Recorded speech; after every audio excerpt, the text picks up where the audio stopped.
Assalamualaikum warahmatullahi wabarakatuh. Alhamdulillahirrabbilalamin. Wassalatu wassalamu ala asyrafil anbiya'i wal mursalin wa ala alihi washabihi ajmain, amma ba'du. Perkenalkan, saya Nurul Jannah dari kelas 12 MIA 2. Saya dan rekan-rekan saya akan mempresentasikan bab 2 dengan materi mutafak dan mukhtalaf. Sumber hukum Islam mutafak dan mukhtalaf. Sumber hukum mutafak adalah sumber hukum Islam yang telah disepakati oleh seluruh umat Islam. Berikut ini adalah sumber hukum yang mutafak. Yang pertama yaitu Al-Quran. Al-Quran adalah lafal berbahasa Arab yang diturunkan Allah kepada Nabi Muhammad melalui perantara malaikat Jibril yang sampai kepada kita secara mutawatir, dan yang membacanya merupakan ibadah. Al-Quran merupakan wahyu yang tampak atau wahyu al-zahir yaitu pesan Allah kepada Nabi Muhammad SAW yang disampaikan oleh malaikat Jibril dengan kata-kata yang sepenuhnya dari Allah.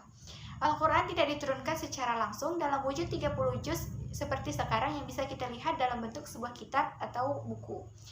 Al-Quran diturunkan secara berangsur-angsur selama masa kenabian Rasulullah SAW.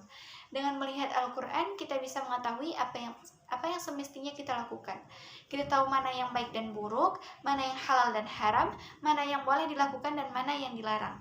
Itulah fungsi Al-Quran sebagai pembeda atau furqan.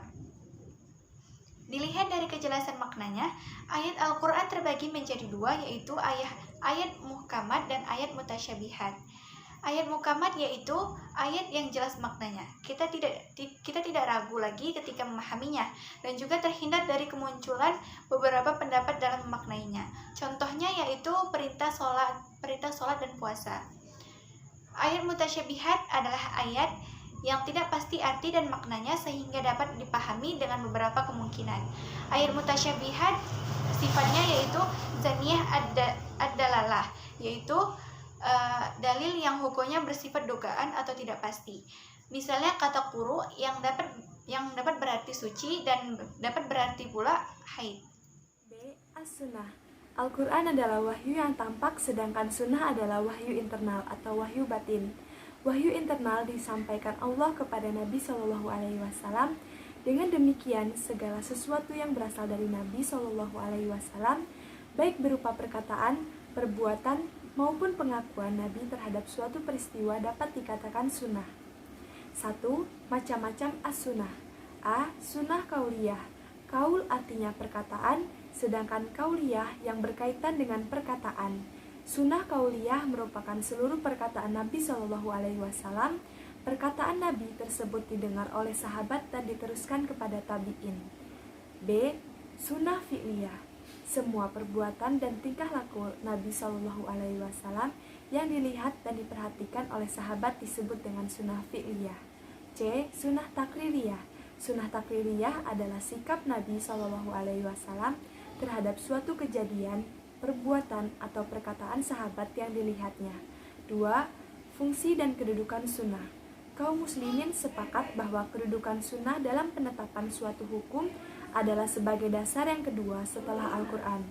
Yang demikian itu telah dilakukan oleh para sahabat Rasulullah SAW, baik ketika beliau masih hidup maupun setelah wafat. Mereka bersepakat bahwa sunnah wajib diikuti. Mereka tidak membedakan antara ketentuan yang terkandung dalam Al-Quran dan ketentuan yang disampaikan dalam sunnah. C. Ijtima.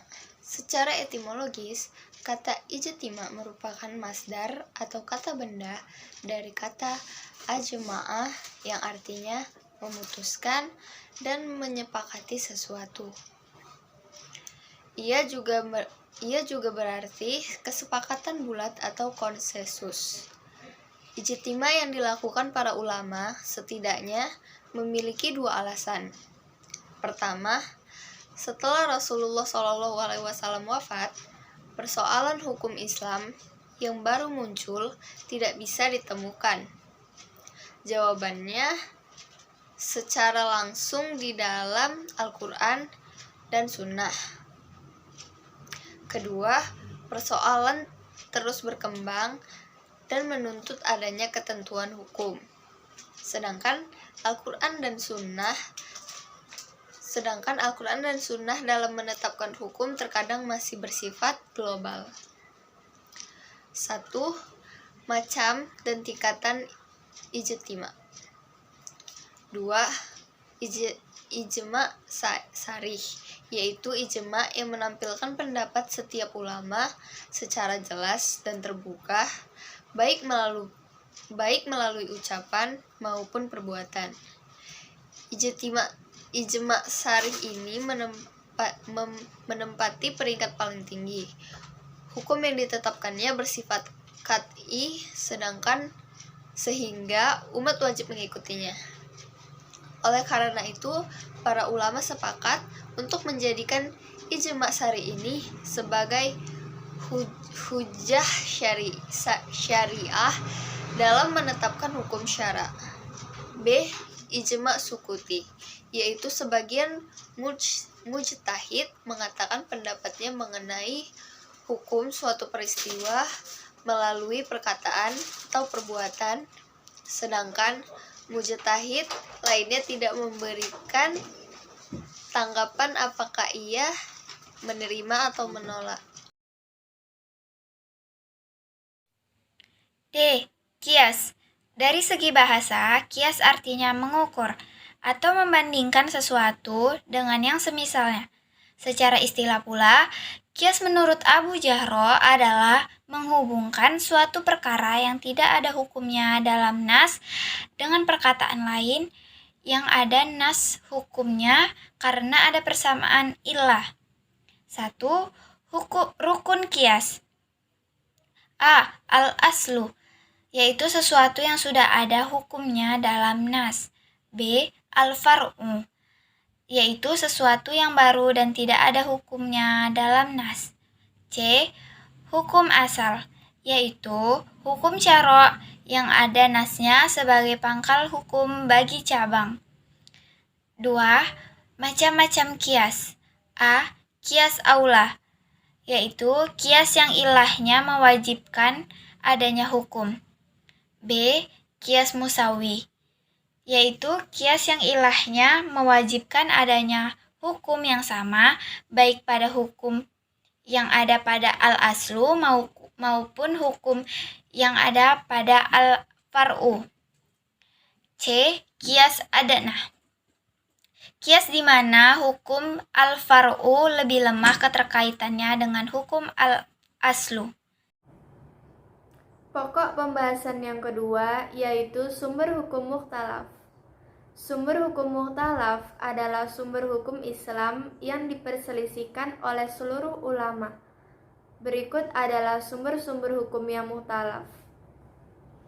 A. Istihsan. Menurut bahasa, istihsan berarti menganggap sesuatu lebih baik atau mencari kebaikan. Menurut ulama usul fikih, ialah berpaling pada sesuatu masalah dari sesuatu hukum yang sama menuju hukum lain, karena ada alasan yang lebih kuat. Imam Asy-Syarqasi dalam kitabnya Al-Mabsut menyimpulkan bahwa istihsan ialah menghindarkan kesulitan demi kemudahan, sebab kemudahan merupakan unsur pokok atau prinsip dalam agama. 1. Macam-macam ihtisan. Istihsan sunnah yaitu istihsan yang disebabkan oleh adanya ketetapan sunnah yang mengharuskan meninggalkan dalil qiyas dalam kasus yang bersangkutan. Yang kedua, istihsan ijma'. Istihsan yang meninggalkan penggunaan dalil qiyas karena adanya ijma', ulama yang menetapkan hukum yang berbeda dari tuntutan qiyas. Dan yang ketiga, istihsan darurat, yaitu istihsan yang disebabkan adanya keadaan darurat dalam suatu masalah yang mendorong seorang mujtahid untuk meninggalkan dalil qiyas. B. Maslahah mursalah. Mashalihul mursalah terdiri dari dua kalimat, yaitu maslahat dan mursalah.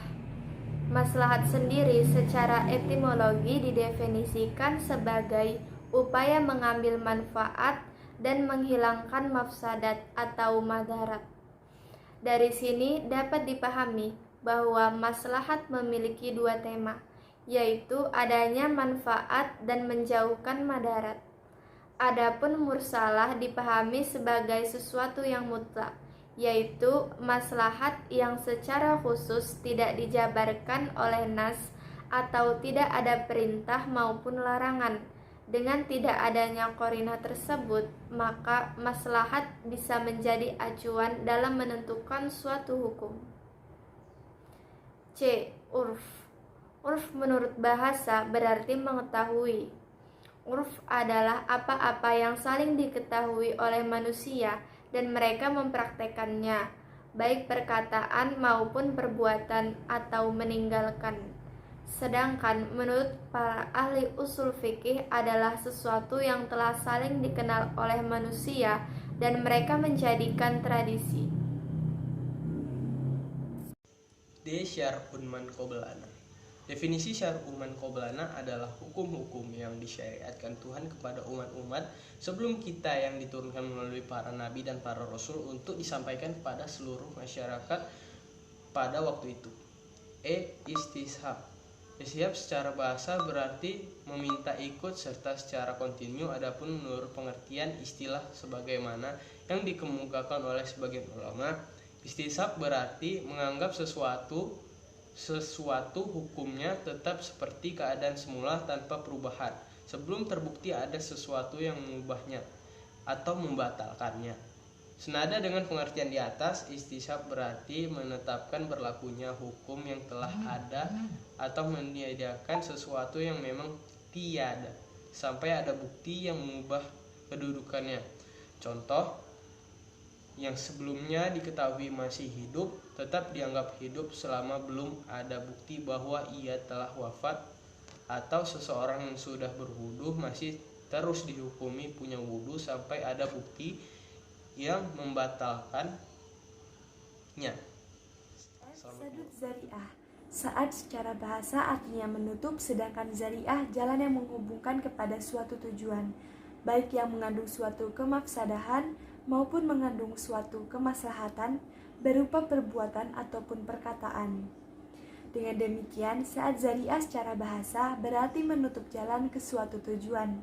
Menurut istilah, saad al-zari'ah adalah setiap sesuatu yang menghubungkan kepada sesuatu yang dilarang, yang mengandung kemafsadatan dan kemadorotan. G. Mazhab sahabi. Mazhab sahabi adalah pendapat sahabat Rasulullah SAW tentang suatu kasus di mana hukumnya tidak dijelaskan secara tegas di dalam Al-Quran dan hadis. Sedangkan yang dimaksud sahabat adalah setiap orang Islam yang hidup bergaul bersama Nabi dalam waktu yang cukup lama serta menimba ilmu dari Rasul. Para sahabat tersebut antara lain Umar bin Khattab, Ali bin Abi Thalib, Abdullah bin Mas'ud, Zain bin Sabit, Abdullah bin Umar, Aisyah, dan lain-lain. Penilaian ulama tentang mazhab sahabi: 1. Hanafiyah, Malikiyah, Syafi'ah, dan sebagian Hanabilah. Fatwa sahabat dapat dijadikan pegangan generasi sesudahnya. Yang kedua, Mu'tazilah, Syiah, dan sebagian Hanabilah. Fatwa sahabat tidak dapat dijadikan sebagai pegangan generasi sesudahnya. Demikian isi presentasi kami kali ini. Semoga apa yang kami sampaikan dapat bermanfaat bagi kita semua. Jika ada kekurangan mohon dimaafkan, karena kesempurnaan sungguh hanyalah milik Allah Subhanahu wa taala saja. Wassalamualaikum warahmatullahi wabarakatuh.